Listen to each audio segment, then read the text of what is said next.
everyone, if you could please get settled, we're going to get started. Cool, good. Okay, I want to welcome everyone to the last day of Marxism. What a shame, but I hope everyone's enjoyed it so far and will continue to enjoy the rest of the day. My name is Naima Omar. I'm going to be chairing this session. I'm part of the Socialist Workers' Party in Tower Hamlets and also an anti-racist activist. The title of this meeting is France in Revolt, Strikes, Riot and Resistance. We have a number of amazing speakers. I'm going to introduce them one by one as they go up to speak. The speakers are going to speak for 10 minutes each. Afterwards, there'll be time for questions and contributions. If you have a question or contribution, please fill in the slips going around, and then our speakers will come back. So, I'm going to introduce our first speaker, Sana, who is a unionist and a bookshop worker from A to C in France. So, Sana.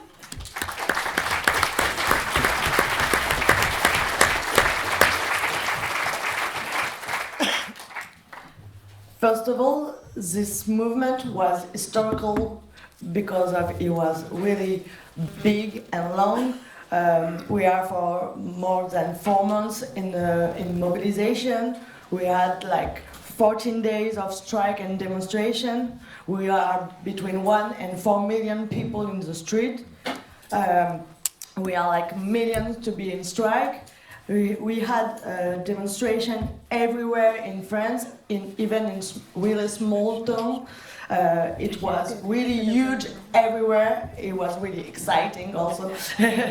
Every branch was mobilized, the public sector, but also the private sector. It was like a really long time that we doesn't have a mobilization in private sector, and at this big 9 to 10 workers are for the mobilization. They are against the pension reform. Yes, I forgot to precise that it was against the pension reform. So everybody was for the movement. Every worker most of was for the movement. It was really exciting and really historical movement. It was a movement who are really class movement. Like you have a big, strong, united front of the union, who appears like the first opponent to Macron. During all this period, the first political opponent to Macron during all this period, and it was really strong. It was really a strike who united all sectors of our classes, even the small sector who completely atomized. For example, I'm working in a bookshop, and for the first time, the bookshop workers are organizing and be on strike together and organize self-organization assembly and so on. But it wasn't just in my really small area, it was in a lot of small workplace and everywhere. And a lot of people, some thousands of people have joined the struggle. For example, I was thinking about a comrade who worked in a supermarket in France, who said that it was his first movement, his first mobilization. She was in the union for a long time, but never do anything, and she go in demonstration for the first time, and she said it changed my life. It changed the way I go to work and the atmosphere at work. And for example, they do a strike in their own shop during this movement, and really she said we stand up and we not we fight back against the direction even in her company, in her shop. So and also we saw a lot of but thousands of people joined the union during this mobilization, and it's continued to happen. It's not the We have like a lot of women, a lot of youth people who join the union during this mobilization, and this will change the thing for the long time, I think. It wasn't happened from really long time that we are sorry. It's been a long time that's not happening, like there are like thousands of people who join the union. It's really a change for this movement. The movement was full of possibility, and it was really exciting for that. But there are some kind of limits. I don't know if in English it's a word. This movement, we opened some really big possibility by its number, by its radicality, by what I saying about it represents our class. And in the movement, it was really clear that it wasn't just against the pension reform. It was more than that.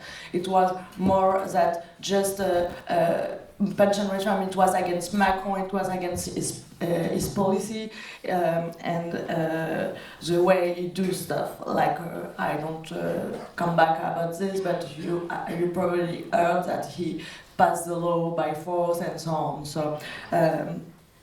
But we had like trade union, the direction of the trade union doesn't permit to favor to increase the movement to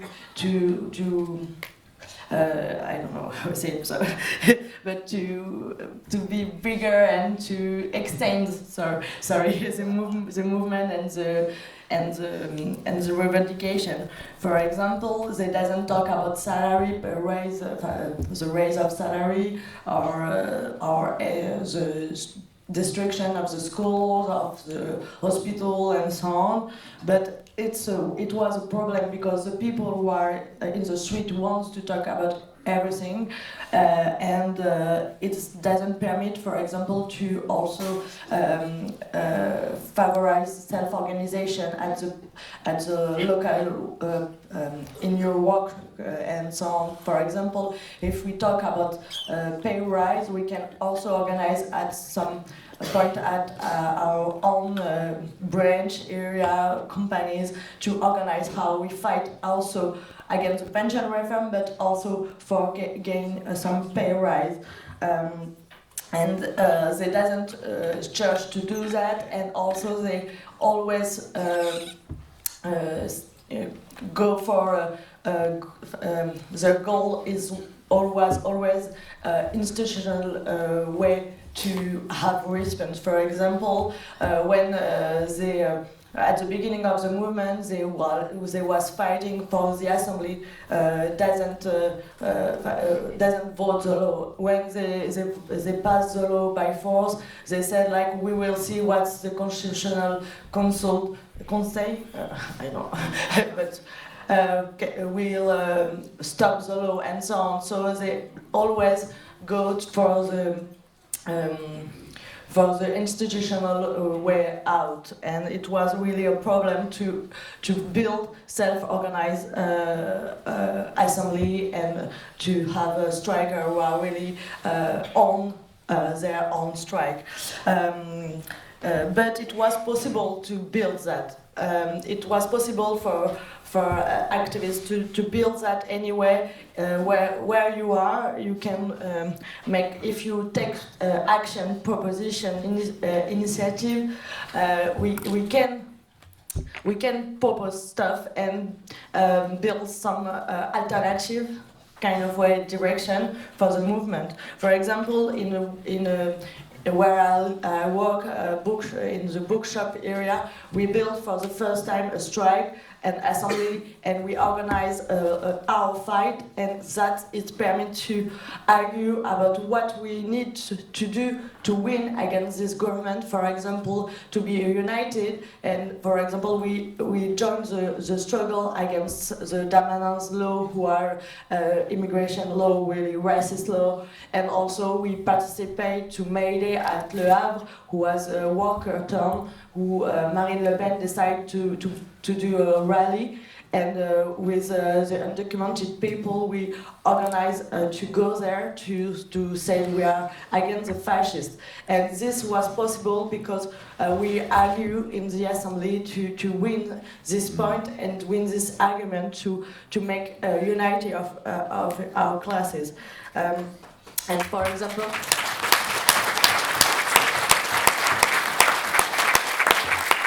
and it's also permits that we organize our struggle in our branch for just not for the against the pension reform and so on, but we organize already one day of strike for pay rise in our branch with for it was the first time, it's historical that we do that in my branch, and it was permitted by self-organized assembly and so on. So it was possible to do that if you have a proposition and if you argue everywhere you are, and it's what we try to do in France with our group. So I think.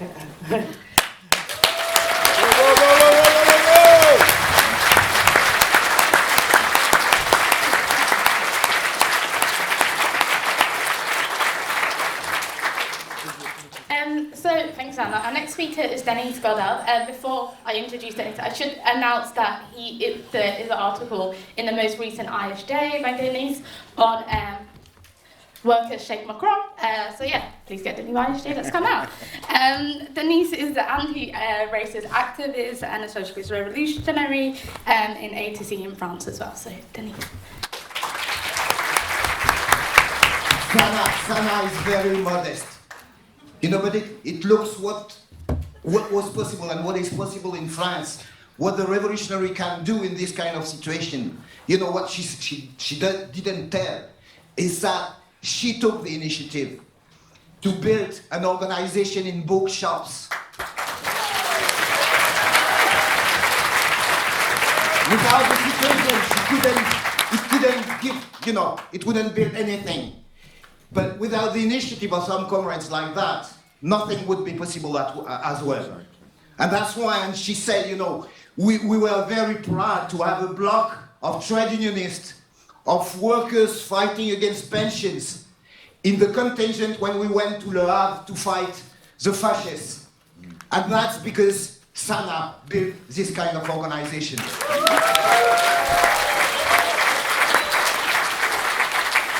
You know, we have to, you know, the significance of what's happening in France, of course, and I think you feel it, is not a question for French people only. You know, we talk about the age of catastrophe. Age of catastrophe is as well the age, the age of revolutionary opportunities.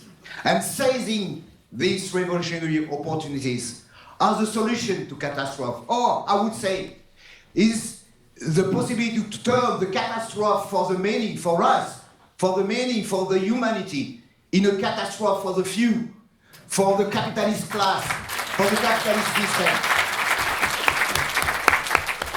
As you know, it makes now 5 nights that France is burning.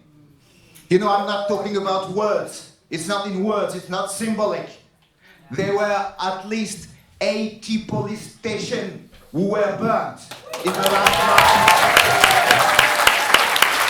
Not only police stations, dozens of city halls. I'm not sorry for the teachers here. My partner is a teacher. She rejoiced that schools burnt as well in the local area. Libraries. You know, it's maybe difficult to listen. All these institutions that are identified in the working class areas as institutions of discrimination and relegation. You know, even public transport burnt, buses, tramways, of course, the shops, and so on. Riots. We are in a situation in France, by some ways, you know, on this aspect, that we can compare to Black Lives Matter events in the United States. The difference is that this one, and in France at the moment, it takes place in a context of massive social unrest, following 4 months of massive working class fights against the bosses, against the ruling class, around the question of pensions. And of course, it changed a lot of things. What I want to argue first, and mainly, is that, let's be clear, we're not talking of, you know, specific battles with a succession of non-coordinated successive battles. 4 months fighting over pensions. And then, weeks later, a fight against the police and the state. And against racism, we have to be clear. We are talking about a process, a global process of class confrontation against capitalism and against the ruling class and the state. And the ones who know that perfectly well are the people of the government, are the people from the ruling class. When Macron, I can go into details to explain that. When Macron launched the attack on pensions, he was not attacking pensions. Of course, it was attacking our rights around the question of pensions and so on. But he wanted a much more general issue. What he wanted to do, and that's where I can go into details, but what he wanted to do was to break any movement of resistance. It was a provocation. The subject he chose, the way they had done it, was a provocation to have a response from the movement and to break the movement. They knew that even the most corrupted, the most right-wing trade union leaders had to respond. And they wanted to break and to show they were able to break the movement, to have nothing, you know, sort of Thatcher style kind of offensive.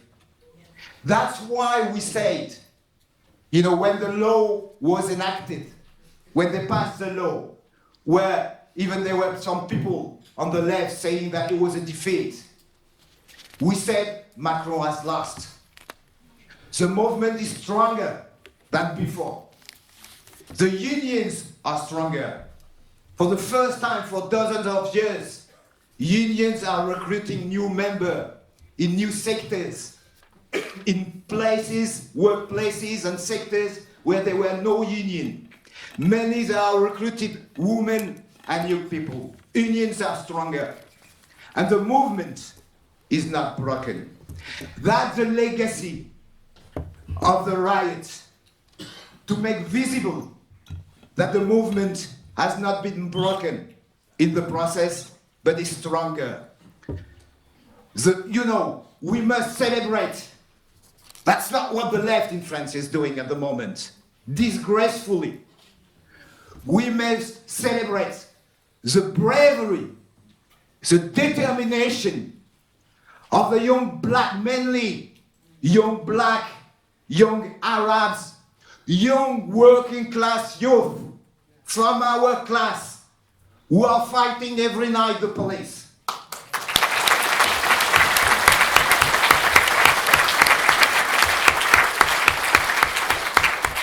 And thanks to their bravery, Macron and the ruling class are achieving their second defeat. Maybe you don't know it. When Macron enacted the law, 2 days later, he went on the TV, a sort of TV show, and he promised, he said, now the period of the movement, okay, now the law has been enacted, it's finished. it's closed. And I give you a rendezvous in 100 days, on 14th of July, a national day of celebration in France, what he called 100 days of appeasement. Thanks to the bravery of the youngs fighting the police, on the 14th of July, Macron will be defeated.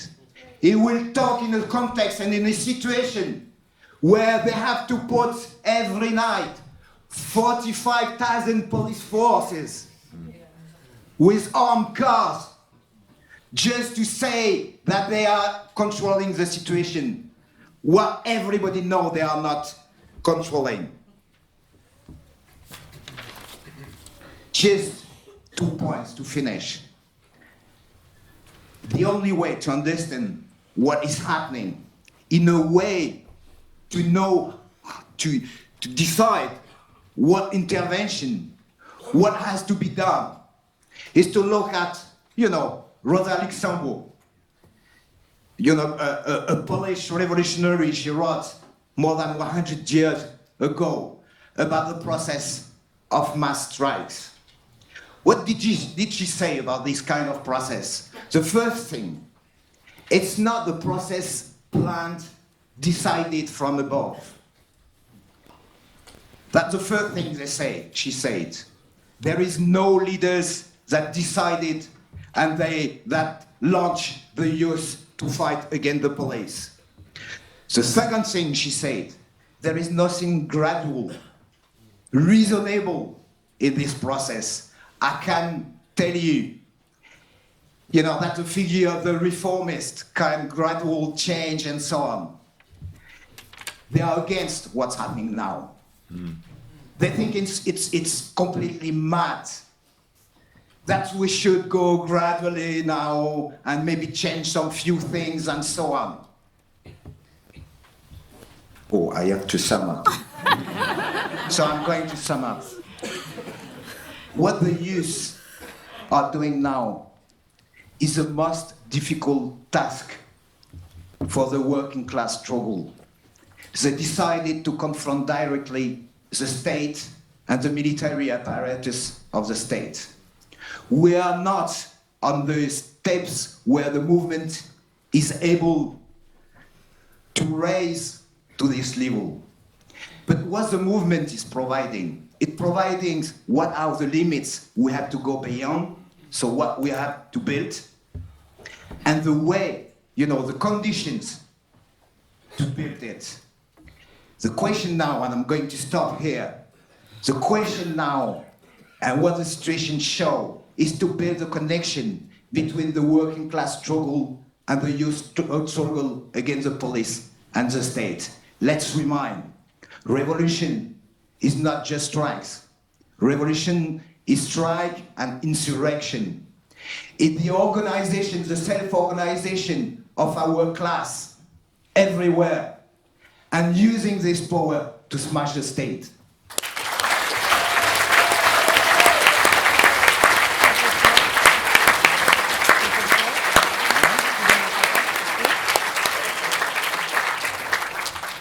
Thanks, Denise. So our last speaker is going to be Charlie Kimber, a CC member of the Socialist Workers' Party and the editor of Socialist Worker. So, Charlie.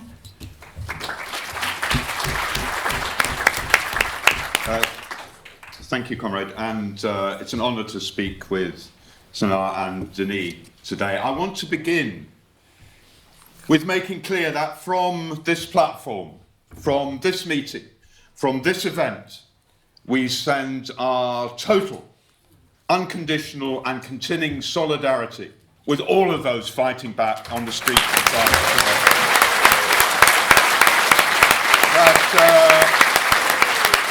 There is no equivocation, which is so clear across the French left of their failure to get behind the movement that's taking place at the moment. France of the last few years has been a laboratory of social revolt. We've seen the great strikes that Sana spoke about 3.5 million people on the streets at one point. That's bigger demonstrations there were in 1968. 68 saw much bigger strikes or occupations of the factories. But 3.5 million on the streets is extraordinary. And it happens again and again, millions of people on the streets. Don't anyone ever tell you that the working class is not prepared to fight. Don't anyone ever tell you that our side can't mobilise. Don't anyone ever tell you that it's not possible, with leadership, with the right motivation to put millions of people in combat, and to shake the other side, that they do not come out of it. As Denise said, Macron thought, at last, we will be able to slay them and do what Thatcher did to the miners, what Reagan did to the air traffic controllers in America. We will break the power of organised labour. He failed. Our side has not yet won, but he has failed. It's very, very important to understand that. The Yellow Vest movement, do you remember the Yellow Vest movement? Very, very important. At the start, undeniably, many different ideas inside that movement.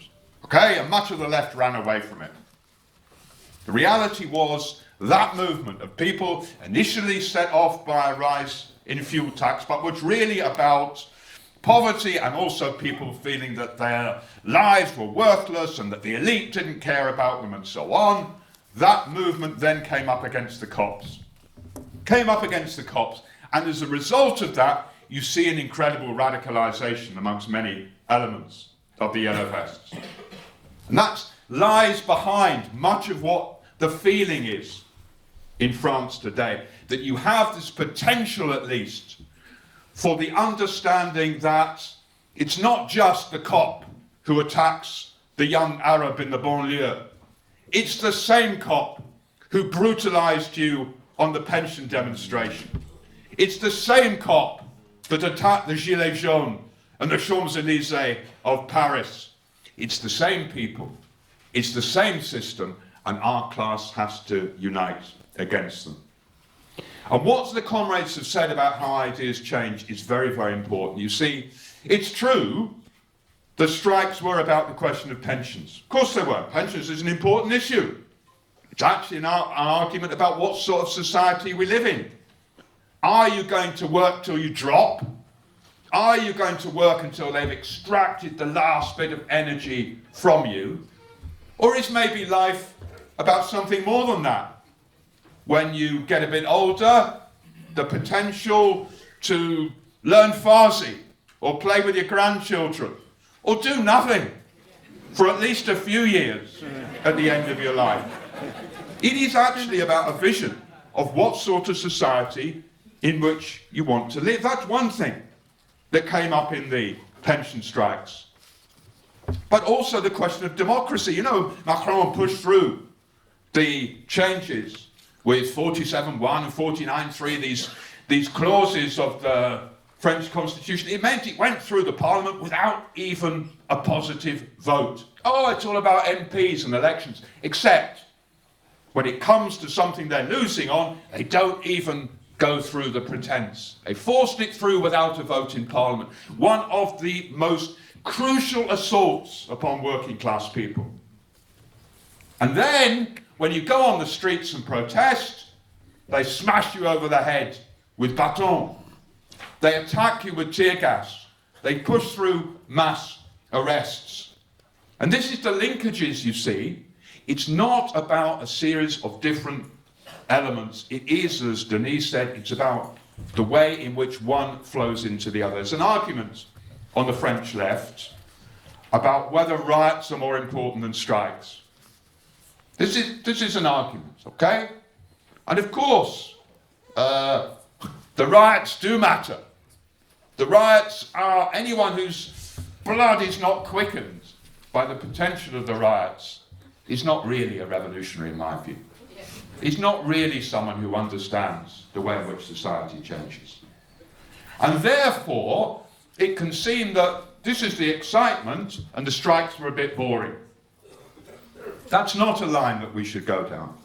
Of course, we don't counterpose to the riots the trade union bureaucrat in his tie and jacket with his choreographed day of action. What we say is we need the most militant form of working class action, which includes the question of the riots, which includes the question of the Gilets jaunes, which includes the best elements of what we saw during those 14 days of national action, the workers who stayed on strike, between them, the workers who came out in their millions to challenge Macron. And it's not just a dream, this, you know. You think about, in the same week that you saw workers on strike in France in March, the 7th and 8th of March, the second of those, by the way, International Women's Day, which was another important question inside the whole way in which the movement moved and had to take up the questions of women, partly because women are affected worse by the question of pensions, but also because people could see the linkages between fighting for women's rights and going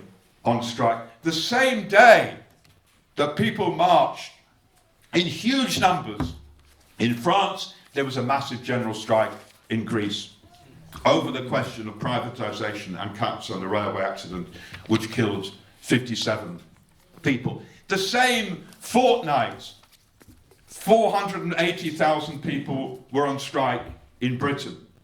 They try and divide us up and think that there aren't these linkages about us. But actually, we're all in the same trench. We're all in the same trench against the bosses and the system.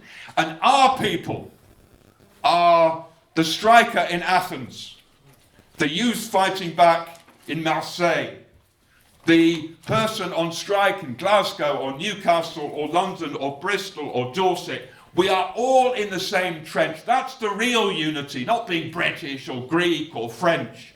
That's the real unity that we talk about.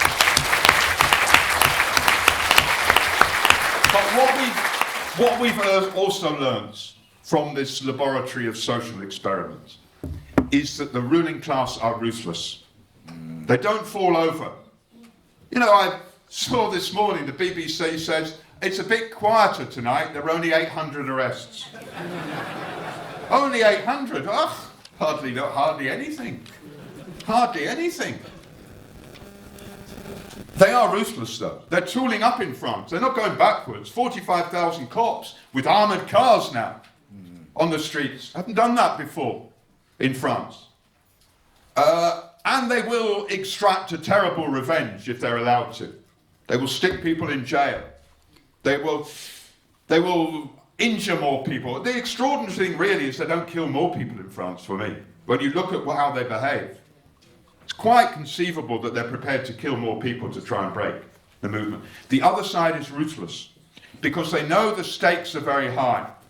The stakes for French capital are very high. And therefore you can't oppose that with the politics of the trade union leaders, which fragmented the strikes, which won't support the riots, which don't carry through the struggle to the end, or the politics of the parliamentary politicians. The worst one is Roussel, the leader of the Communist Party, the man who says, we have nothing to do with the rioters. The job of the left is to build up social services, not to burn them down. He's talking about police stations here. That's the Communist Party's line. I mean, Roussel is let's be clear, he's a racist, to be honest. But you know, this is what the left, some of the left, looks like. But there are millions of people across Europe who understand we need something different to the politics of the trade union leaders and the politics of the parliamentary politicians. And that has to be a set of politics which begins from the streets and the workplaces and all the best elements of militancy. And therefore, the idea of revolutionary organisation is not a dream, is not something that can be postponed. France shows us that we need to create it and to build it now. And where it exists, to build it stronger. And not just a few people. We need a lot of people to be drawn into revolutionary organisation, to fight for the sorts of politics that we get a glimpse of in the potential In France, we've had a glimpse of the potential. In Britain, we've seen it in many, many parts of Europe. We need to build it everywhere.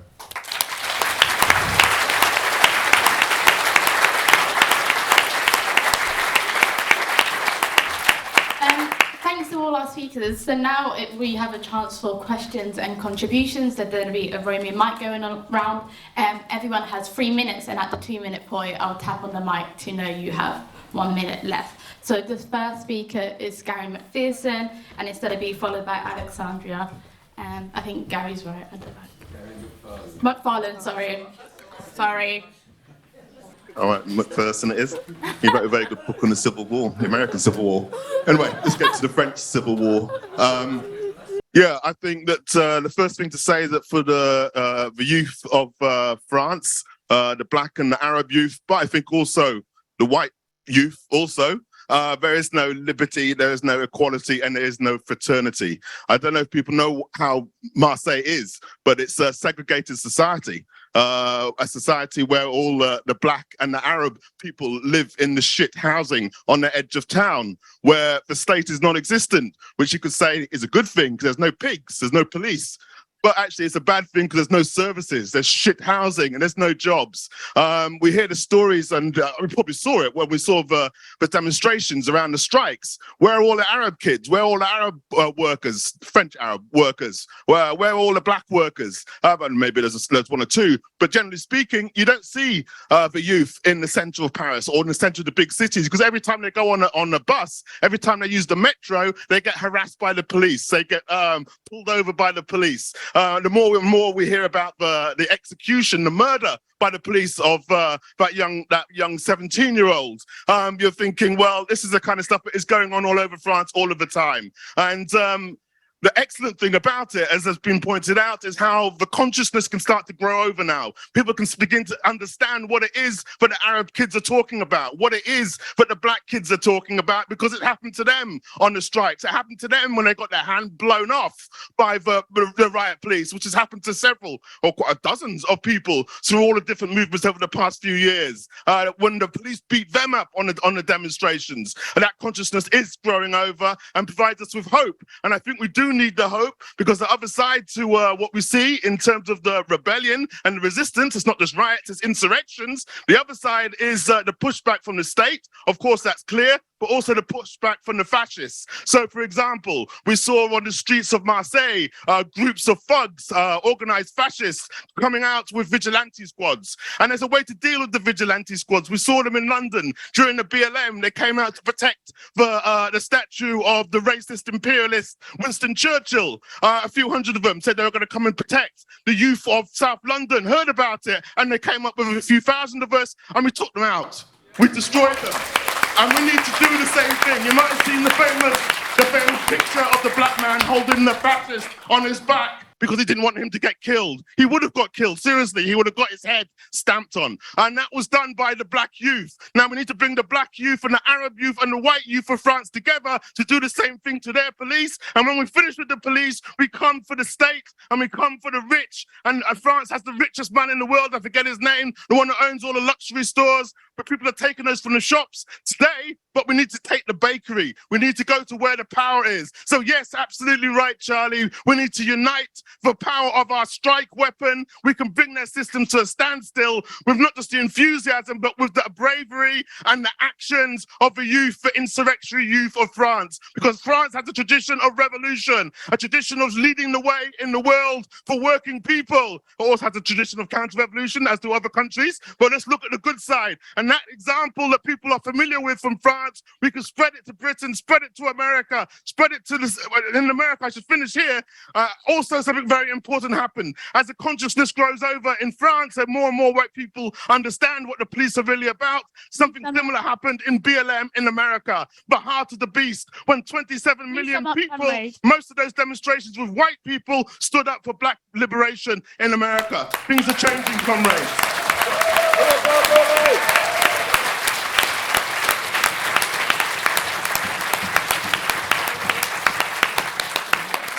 Our next speaker is going to be Alexandria. You put in a question regarding...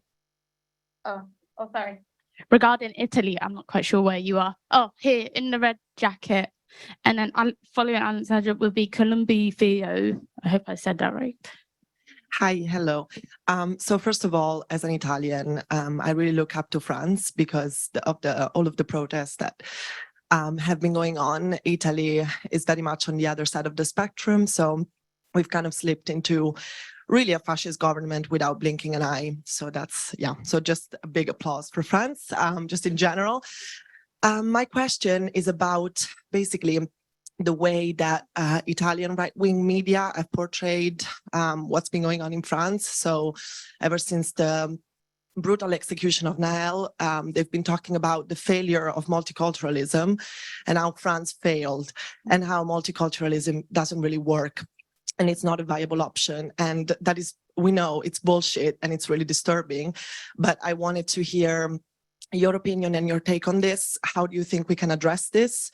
And then, sorry, just a follow-up question, another question that I have, because actually I'm sure you know a couple of police unions have released a letter or a statement talking about civil war, talking about just using very concerning language around what's been going on in France. I'm not sure if you're aware.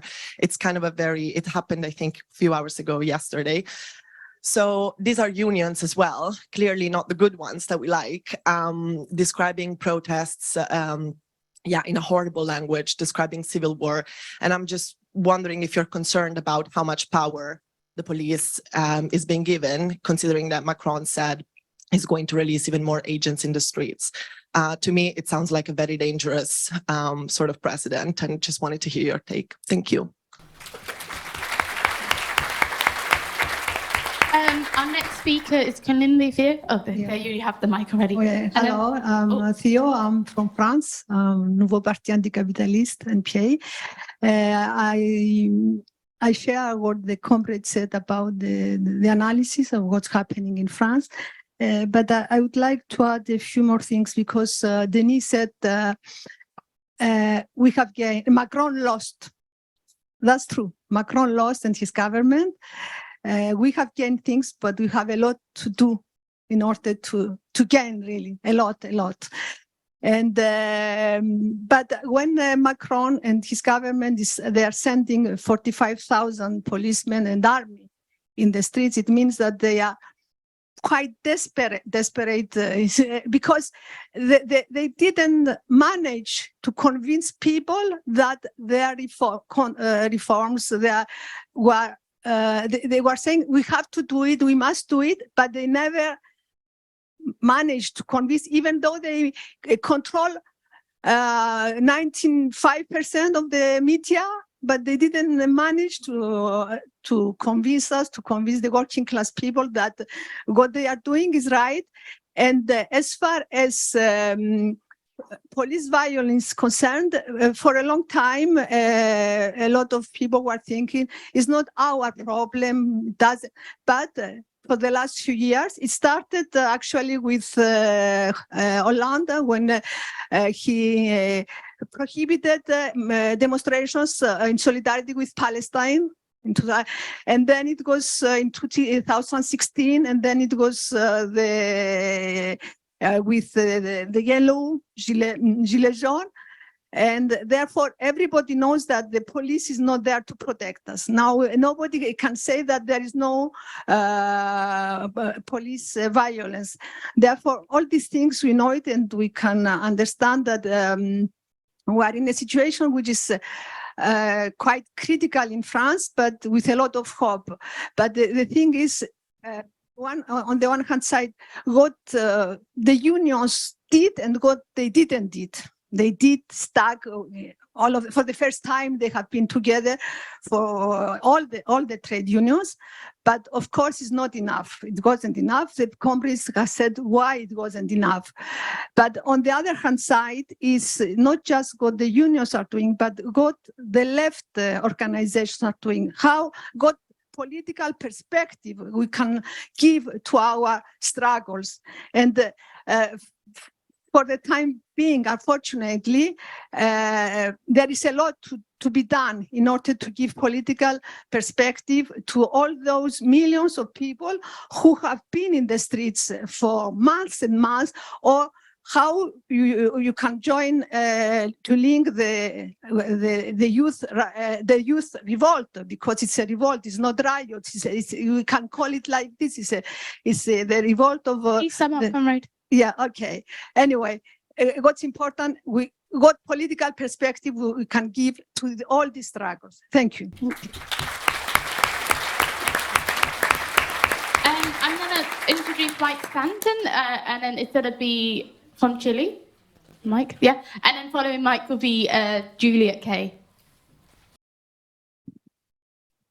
Hello, I want to talk a bit about what happens after the first few days of explosions of what we lived in Chile in October 3 years ago.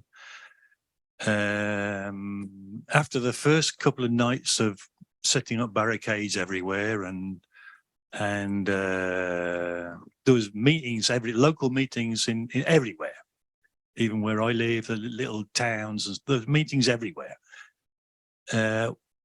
But what started to happen after the first couple of days was some people started going into the supermarkets and taking stuff out. There's scenes on the telly of people staying, those big TV screens that you've always wanted and never could have. So the 48-inch TV screens, people are taking out 2 or 3, like.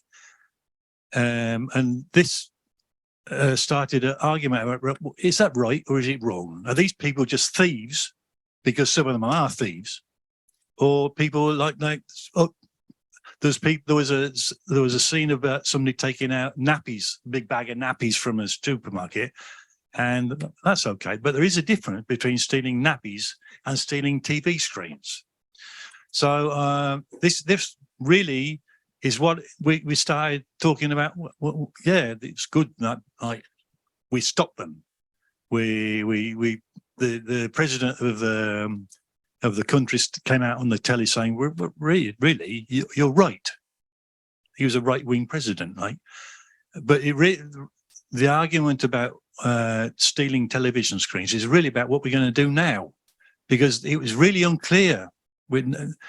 Everybody's like the pensions are low, the health service is really bad. So we need something better. But how are we going to get it? So the argument about stealing TV screens is really about what we're going to do now. How, in practical terms, what we're going to do now. Thank you. Juliet Kay, following Juliet will be Alex. Where's Juliet? Hi, Juliet Kay from SWP Hastings. I'd just like to say it's amazing to see the fight back by the French people from this side of the channel. But what I wanted to ask was, do you think that it's at all possible for this country to manage the same sort of thing here without our history of revolution? And when our pensions were raised, the age of our pensions were raised, there wasn't hardly a murmur from us, from the English people. I just wondered if you think it could happen here, and if the situation seems ready for it now, and if not now, when? Thank you. I'm going to bring in Alex, and then following Alex will be Anouk.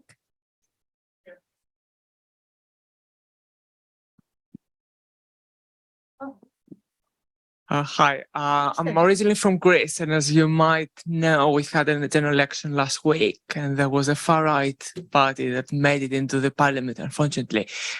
I would like to ask you whether you are worried, and how much you are worried, whether Marine Le Pen might capitalize on this current political and socio-political climate in France, and whether she could turn France into a fascist country. Thank you. Awesome. Following Anouk will be Celia. I think she's there at the front.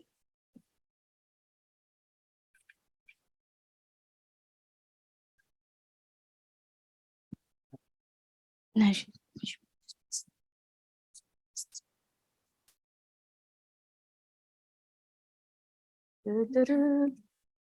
Hello, everyone. So I'm also from France and also from the same organization than Denis and Sana. So I would like to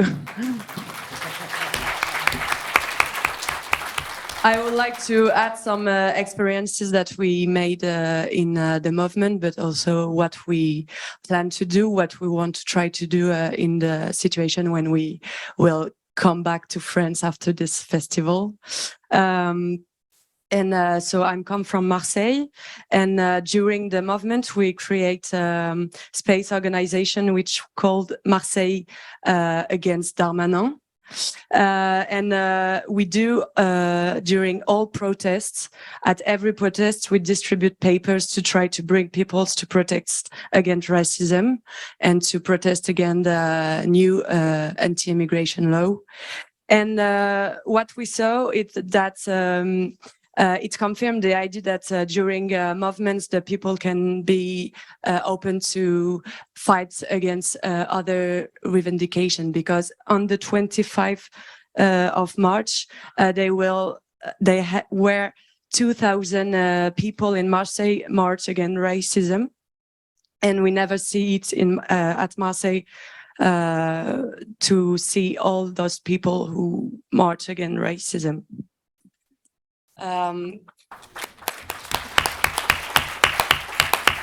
But also it was very hard to bring trade unions in these fights against racism and in our protests. But it reminds us that we have to build this class unity from below, because during an assembly against the pensions reform, that were created from the workers in school. Some work sectors have built their own assembly, and after we organized an action with workers, we organized a protest on the sea with revendication against racism, without the barriers of direction of union trades, and it works. Now, during this period, and with all the riots in France and in Marseille, our mission for me is to use the space organization that we built during the movement against racism to try to convince and push the left organization to support the youth. And we have to use our space organization to push to organize the strikes against racism. And what I know that's possible because in my working place, we built a strike against racism and Islamophobia in school.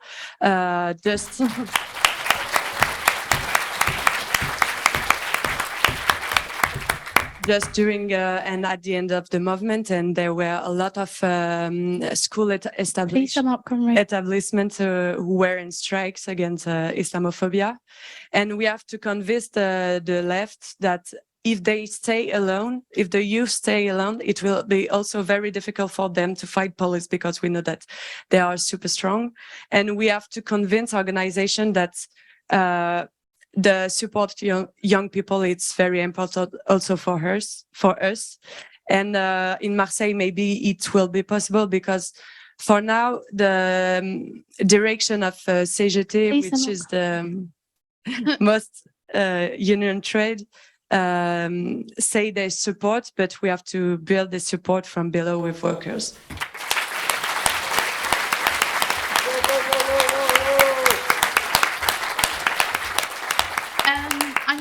Bring Celia, who's also down here, so there's no point going up with the mic. And then our last speaker will be Matthew from A to C. Right now? Oh, it's Celia first. Yeah. Okay. Try to be quick. Thank you, Sana. Thank you, Denis. Thank you, everyone from ADC. I want to, before asking my question, I want to say, under a racist and capitalist government, our lives have a price, and the youth is really understanding that this price is really, really low. And they're understanding that they are being scammed by the government. I think my generation is the last generation, like maybe anyone who's like older than I would say 26, 27, we grew up with some hope, like that we could have a better life than our parents. And anyone who's younger, I don't think they have this chance to grow up with as much hope as we did. And when you don't have hope in the future, you're not scared of anything and you fight for survival. And I think the government of France, the government of any European country, they're not ready for the youth that's coming, and it's going to be full of rage that we didn't do enough. They're going to be full of like strength. And yeah, I think that's what we need to notice. But I don't like when the media is portraying this youth and saying that they're just like wild animals who don't know what they're doing, who are just like enjoying burning stuff, enjoying stealing stuff from the shops and everything. So how do we build an alliance with this youth that doesn't feel like they have a voice, that doesn't feel heard? How do we make sure that they are heard, their voices being made public in the media, in our circles, and internationally also? And like, that's my main question. What do we do with them practically? And I don't know, any suggestion, any idea? Pass it down to Matthew. Thank you. Charlie said something really important, that working class is ready to fight. This is hugely important, but believe it or not, we are not so many in France that take this really seriously in the organized left. For example, like Denis, Anna said it perfectly, the attacks were not only on pension, but it was literally not only on pension, because the same week as they announced the pension reform, they announced as well a racist law, an anti-migrant law, the Darmanin law, as we talk it, how we call it. This was, and we had huge difficulty during the movement to argue that the fight must be as well against that law. And that law, we had to convince, we had to argue meeting after meeting, protest after protest, that this law was against all of us. But the unions didn't believe us. In Paris, 1 worker on 4 workers are immigrants. But they were saying to us that this law against these workers, 1 to 4, was not against all of us. And because I don't think that people can change. They don't think that working class is ready to fight, is up to the task. But we were on every protest in Paris, in Marseille, in Rennes, with migrant workers. We were there. And protest after protest, we felt the effect of this presence. We felt in the look of the workers that were fighting against the patient, that they felt this solidarity. They felt that it was the same fight, but on the top, they didn't feel it that way. And that was our main difficulties during the protest. That's why one of our main tasks in France is to build anti-racism from below, an anti-racism that's up to the task, up to the age of catastrophe, no compromise, an anti-racism that gives the power to act to the most of our class. And we have multiple proofs that it is possible. You know, the mother of Nahel, the young boy who was killed, what she said after he was killed, she didn't ask for appeasement. She didn't ask for calm protest. She asked for revolt.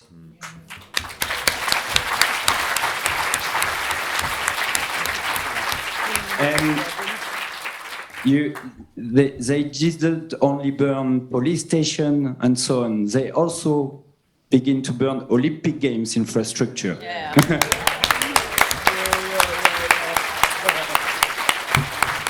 So I don't know how you fight during Olympic Games here, but for sure in the next months, he sees the Macron toy. He really wants that games, but we will be there.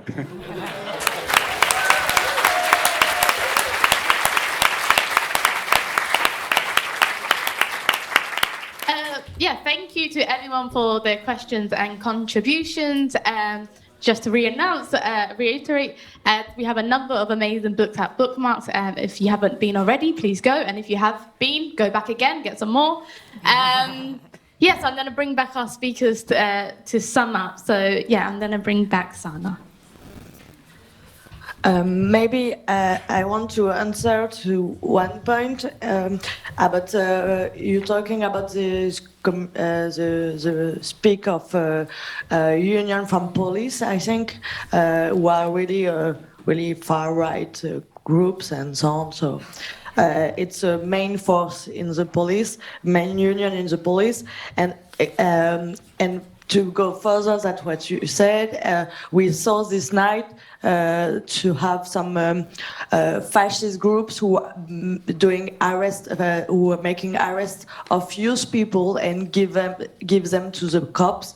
They was in the street to help cops. So we have a big problem with fascists in France. It's not a secret, I think. So yes, we must fight, and it's why in my introduction I said that I argue in my assembly of workers to fight against fascism, because we need to fight on both fronts against racism and fascism to unite our class and to prevent this kind of thing, and to have possible to respond to that. If you doesn't build the argument, if you doesn't convince your comrades to it's important to fight against fascism, when this happens, we doesn't have the force to respond, to organize as ourselves to respond. It was happened. Now we are really not strong enough forces who are convinced we need to fight against fascism, but not fight like warriors. I fight with the masses, fight with all the workers, and response with the numbers against these attacks. So it's why we said, like, what we built during the movement it's really important to use these forces to intervene in what's happening now. For example, in my assembly of bookshop worker, they already have go in demonstrations. It doesn't. I'm here and I don't have to argue to do that, because I argue during all the mobilization about the importance to make unity of our class, to fight against fascism and racism. So it was a normal answer to go there and to support the mobilization of the youth against racism and police brutality. So I think we really need to use that and to build the answer from above. So no, so from below. Sorry. You understand. So yes, it's scary for us, but at the same time, it's full of possibilities. Like, we need to have more left organized who fight against fascism, but also fight against racism and unite our class. But it's a long road, and we cannot have shortcuts. We need to build it one step at a time, everywhere we are. So to build real class movement with all the aspect of it. So I don't know.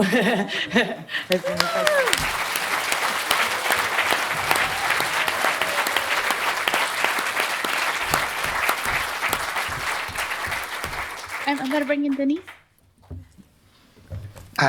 Just to begin, because we can talk into every details and so on. There will be some comrades outside the door. They will sell these t-shirts. They are t-shirts from La Marge et Solidarité, sort of organization with undocumented committees of workers, anti-racist front, and we are organizing. It was already planned, so it's really good, and it takes some importance, much more importance. We're organizing a march on the 14th of July. On one side of Paris, Macron will be with the army, with the French flags. We will be on the other side of Paris, with first France, what we call the tirailleurs sénégalais, African tirailleurs. You know, the army used during the First World War, during the Second World War, people coming from Morocco, people coming from Tunisia, people coming from all the French colonies to fight in the French army. They will be on the front. Behind them, people wearing a lot of flags from different countries, from Palestinian, from Kurdistan, from Senegal, from all the countries, from the SOAS and from immigration. Contingents of undocumented workers wear their working uniform because they're working, they are from our working class. They were on the first line during coronavirus, you know, because they're on the restaurant. They're on the first line about the games, Olympic Games, because, you know, everybody said about Qatar. It's the same situation in France, maybe not so dramatic, not so many people dying on to build for the building for the Olympic Games. But sans-papier workers are building everything for the Olympic Games. And the government is saying nothing. So there will be undocumented workers and some other contingents. Because the comrades in Marseille bravely, I'm so impressed by our comrades, what they have done in Marseille, what they have done in Rennes. So we're arguing now for demonstration on the 14th of July in other cities as well.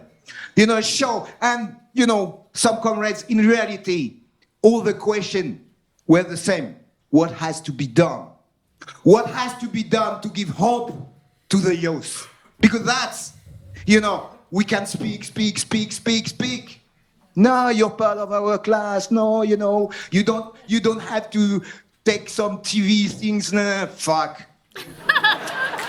Give strength. Give strength. If you give strength, you give hope. You're right. We are very frightened by Marine Le Pen. You know, they are strong. They are on the offensive right now, and they could benefit of the situation. They could benefit if there's no perspective of the movement against pensions.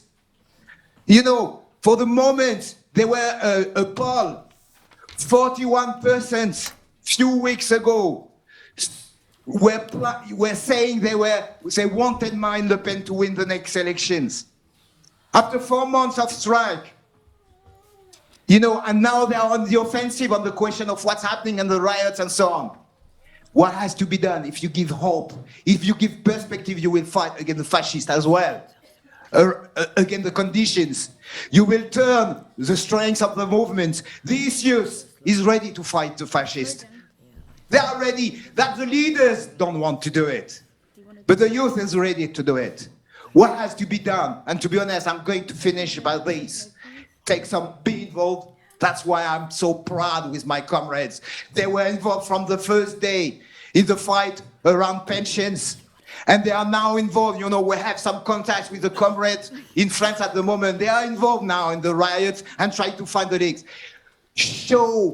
Take any initiative to make visible the solidarity with the youth, that we are 100% with them. It's so important for them, and it's so important for the future. You know, we have not the strength to change directly the situation right now, but to begin to do it, it's to build, because there will be next steps. And so to build for this is what you're doing now.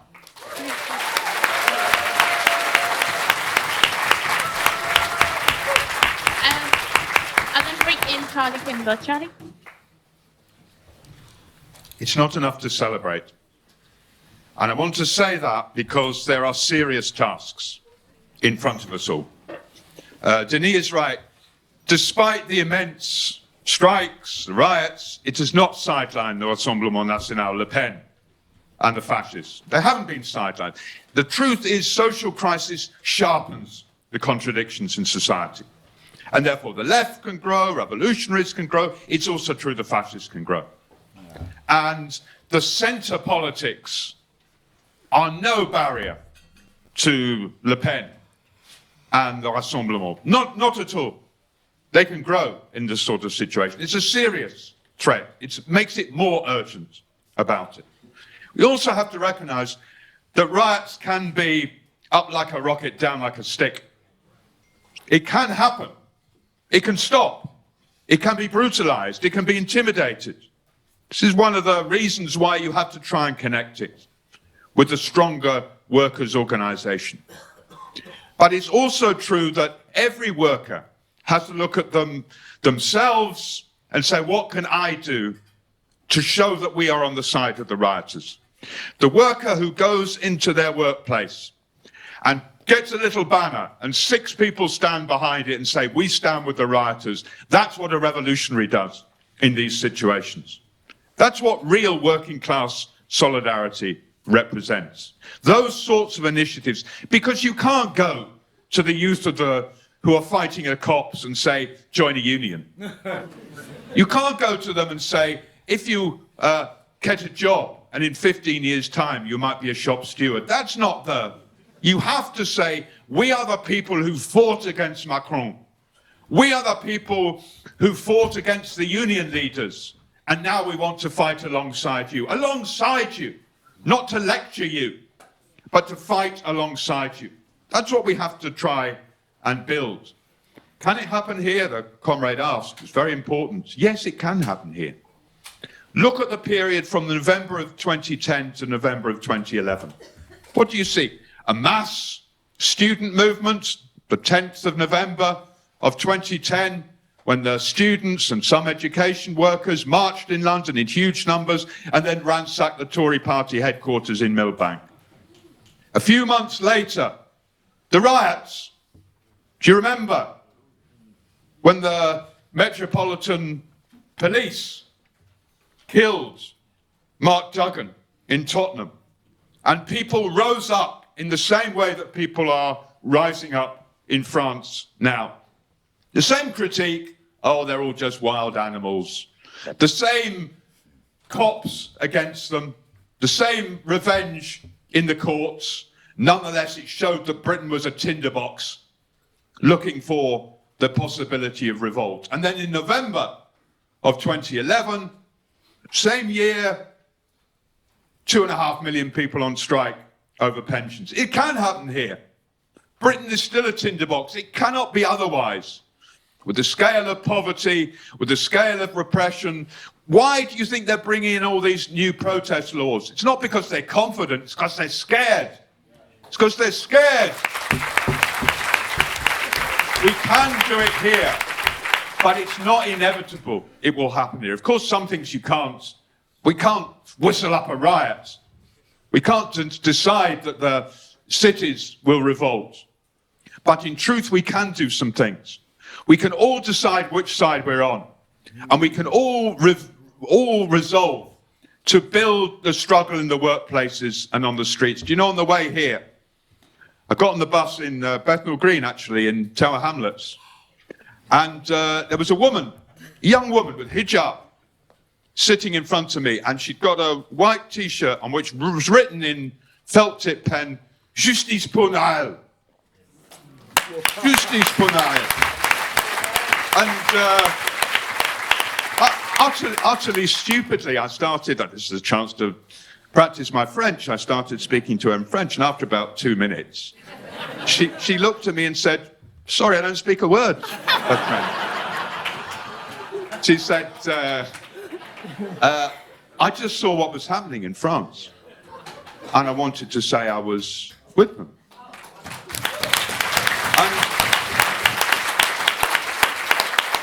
I gave her a timetable. I hope she did that. But anyway, but she'd chosen which side she was on. She'd chosen which side we were on. Now, we all have to choose which side we're on. But not just to say, I'm for something. I want to see a better world.